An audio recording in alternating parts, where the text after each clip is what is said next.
Demak, keyingi burchga o'tamiz. Parizod burchi 22-avgustdan 23-sentyabrgacha. Ya'ni 23-sentyabr ham Parizod.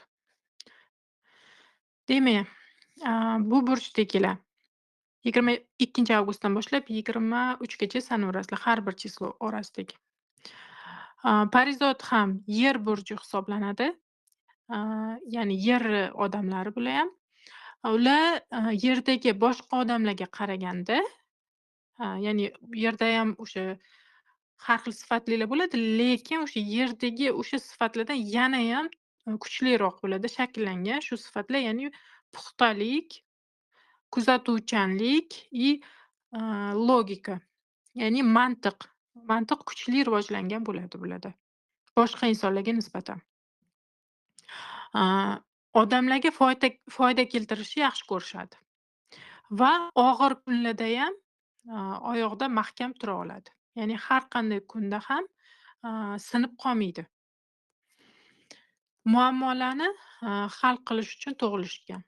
Ya'ni, bularni asosiy missiyasi, o'sha jamiyatdagi, vaziyatlarni, problemalarni, odamlarnikinimi, o'zinikinimi farqi yo'q, o'sha yerdagi hammani problemasini hal qilish uchun tug'ilishgan. Yaxshi omo yaxshi yomonni ajrata olish qobiliyati bor. Shuning uchun ularni tug'ma tanqidchi desak ham bo'ladi. Ya'ni biroz o'sha kritik bo'lishadi, yaxshi ma'noda. Lekin, odamni yaxshi yomonligini o'sha bilib tursa-da, lekin, xullas, imkoniyat beradigan odati bor. Ya'ni bilib turib ham yaxshi, niyatda imkoniyat, berib ko'radigan odati bor va, xullas ko'p pand yeb qo'yadigan odati bor odamlardan. Xullas bir so'z bilan aytganda, yer burchi, buni mana masalan qisqichbaqa ta'sirchan bo'ladigan bo'lsa, a,